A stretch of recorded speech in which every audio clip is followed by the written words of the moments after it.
네, 안녕하십니까. 정인태의 베트남 사업 이야기입니다. 제가 베트남에서 16년 동안 이렇게 활동을 하면서, 물론 이제 저는 한국과 베트남을 오가면서 이렇게 계속 활동을 했습니다. 그런데 베트남에서 한국인 조심해라, 이런 얘기들을 참 많이 들었던 것 같아요. 그리고 그 한국인 사기꾼들을 이렇게 많이 만날 수가 있습니다. 요즘에는 이제 인터넷이 발달이 돼서 그래도 조금 이제 그 공유가 가능해서 대책을 세울 수가 있는데 16년 전에 제가 베트남에 왔을 때는 좀 그런 게 굉장히 어려웠던 것 같아요. 뭐 지금은 스마트폰이 있는데 그때는 뭐 PC방에 가야지 이제 어떤 그 정보를 접할 수가 있고 해서 매일 이제 PC방을 가는 게 하루에 1시간 정도 PC방 가는 게 굉장히 중요한 일이었습니다. 이제 그 당시에는.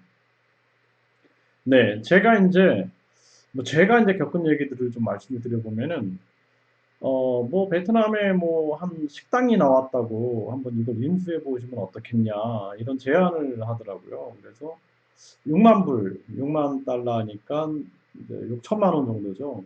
그래서, 정말 뭐, 가니까 손님이 너무 많은 거예요.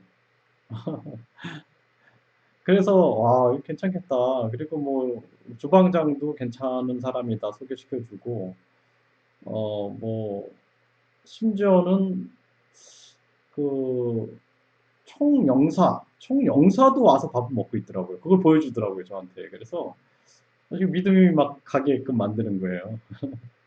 근데 나중에 이제 알고 보니까 저한테 오라고 한 그 시점에 사람들을 막 초대한 겁니다. 막 초대해서 손님들이 굉장히 많게끔 이렇게 보여줬다. 이렇게 얘기를 하더라고요. 이제 제가 들으니까.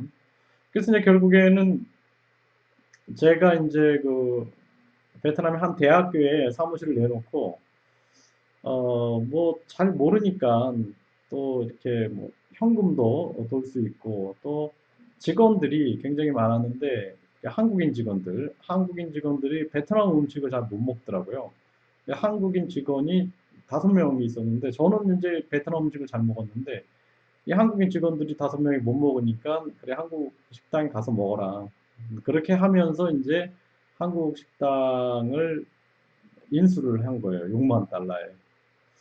근데 이제 그 당시에 보니까 뭐 이제 베트남 사람 명의로 해야 된다는 거예요. 저는 그것도 몰랐어요. 그때 너무 이제 이게 제 이제 잘못을 얘기하는 겁니다. 지금 잘 몰라서 그걸 인수를 하고 한국에 출장을 저는 왔다 갔다 이제 한국을 하니까 뭐 베트남에 15일, 뭐 한국에 15일 이런 식으로 하니까 베트남에 한국에 갔더니 그 식당을 팔아먹으려고 이제 하고 있다고 연락을 받아가지고 충격을 받은 적이 있어요. 근데 진짜로 그렇게 하더라고요, 한국 분들이.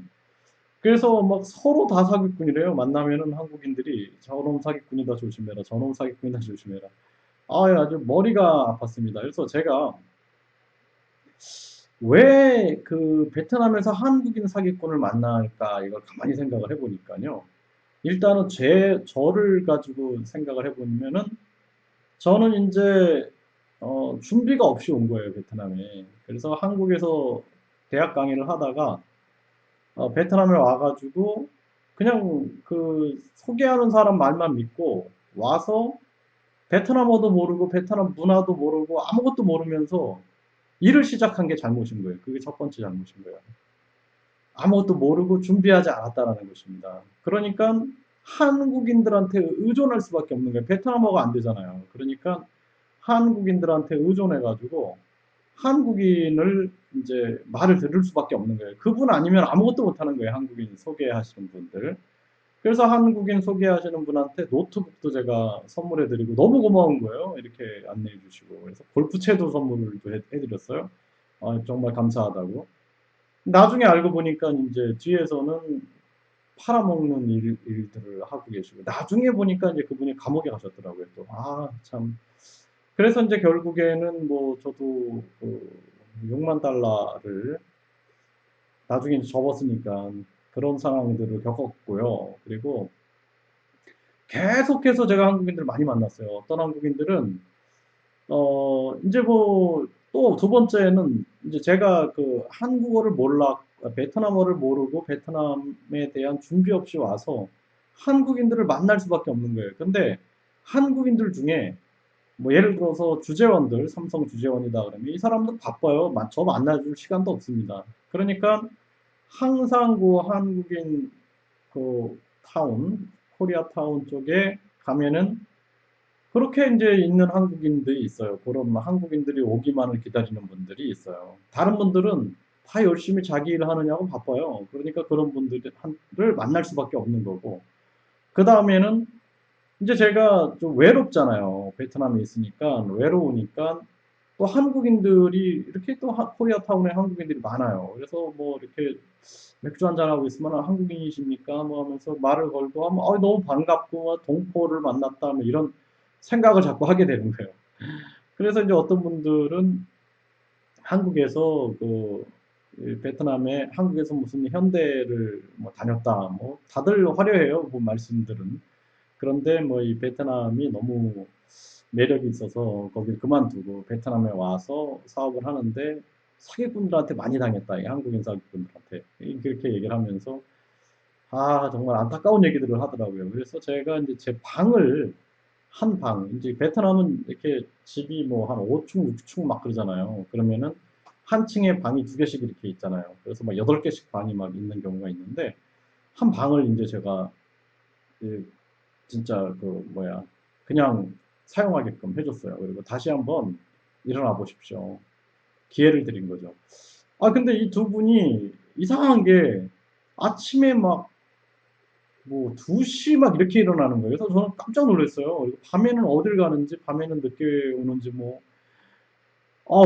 저런 분 어떻게 다시 재기할 수 있을까, 저런 분들이 저렇게 게을러가지고, 그렇게 생각을 했는데, 역시나, 이제 제가 1층에 사무실을 좀 빌려달라 그래가지고, 1층을 사무실을 빌려주고, 당시에 비싸지도 않아요. 한 20만 원 정도. 그 정도의 세를 받기로 했는데, 세는 뭐 내지도 않고 어느 날 도망가 버렸어요. 도망가 버린 거.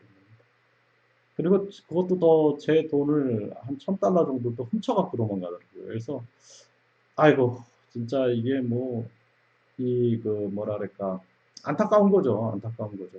그리고 이 베트남에 오기가 쉽잖아요. 무비자 15일. 그러니까 한국인들이 도피하러 오는 경우가 많은 것 같아요. 도피하러. 그래서 막 이렇게 도피를 하러 와서 정말 예의 바르게 행동하는 사람들. 그러면서 뭔가 진짜 될 것처럼 얘기하고 또 베트남어 조금 하면서 그런 분들이 이제 처음 아무것도 모르잖아요. 처음에는 뭐 저분이 베트남어 실력이 어느 정도 되는지도 모르고 이게 베트남어를 하나 보다. 그러다 보니까 당하는 거예요. 그래서 베트남에서 한국인을 만나는 이유는 간단한 거예요. 아주 준비가 안 됐기 때문에 만나는 겁니다. 준비가 안 됐기 때문에.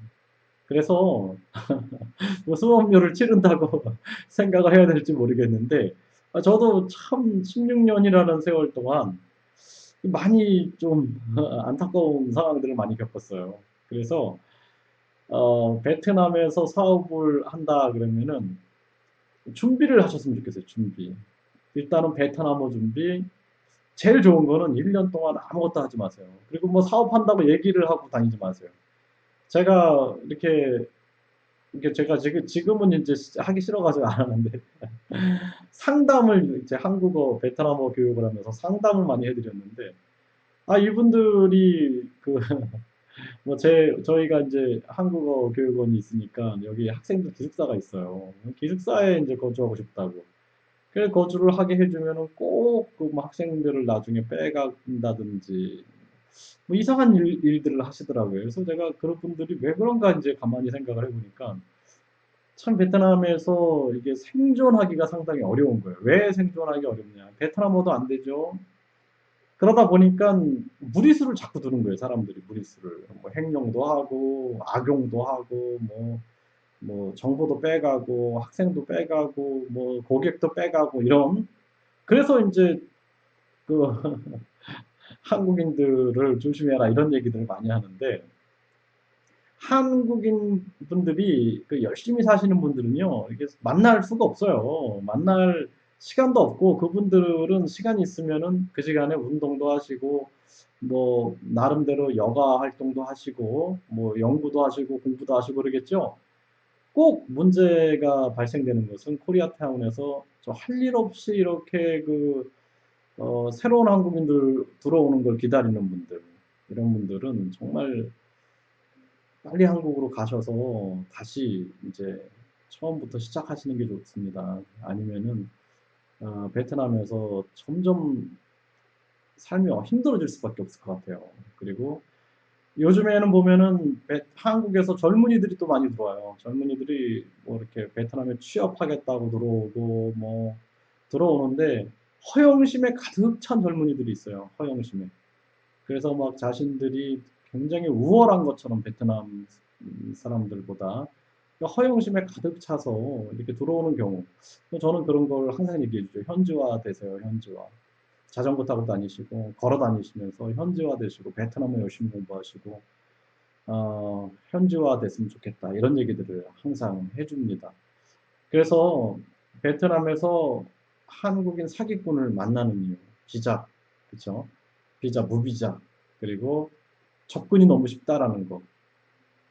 그 다음에 준비가 안 됐기 때문에 만나는 거예요. 준비가 안 됐기 때문에. 철저한 준비. 그래서 1년 동안은 아무것도 하지 마시고, 사업한다, 뭐 이런 얘기도 하지 마시고, 그저 그냥 베트남어만 공부하시고, 베트남 여행 다니시고, 베트남 식당 다니면서 물가들, 그 체감 물가에 대해서 체감하시고, 이들이 현지 물가가 어떤가, 이런 거를 하시면서 그냥 가만히 쉬세요.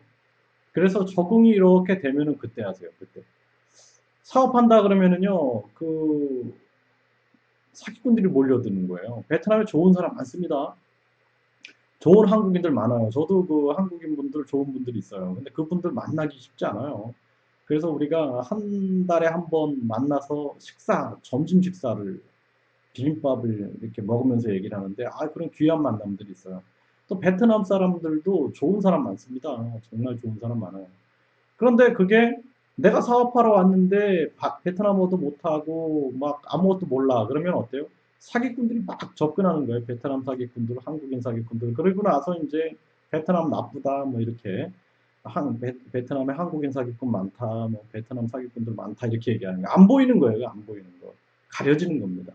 그래서 좋은 사람을 만나기 위해서는 그냥 뭐 열심히 베트남어 공부하다 보면 그 학교에서 만날 수도 있겠죠. 학교 선생님이라든지 또 뭐 그 동료분들 만날 수 있을 겁니다.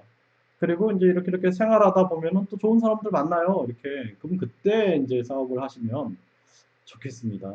예. 제 얘기하는 거예요, 제 얘기. 제가 오자마자 아까 말씀드렸죠. 6만 달러 계약했다가 날려버리고, 그리고 또 회사도 만들었는데, 또 그것도 이제 회사도 만들었는데, 아까 그분들이 도와준다 그래가지고, 그래서 그것도 이제 문 닫고, 대학교에다가 국제관 4층에다가 한 200평 정도 제가 한국 태권도 진흥원을 만들었는데, 그것도 못하고 들어간 적이 있습니다. 그래서 그때 이제 뼈저리 느꼈어요, 제가. 이게 진짜 쉬운 게 아니다. 기반도 없이 베트남 와서 쉬운 게 아닌데, 참 내가 잘못했다. 너무 부끄러웠던 적이 있었습니다.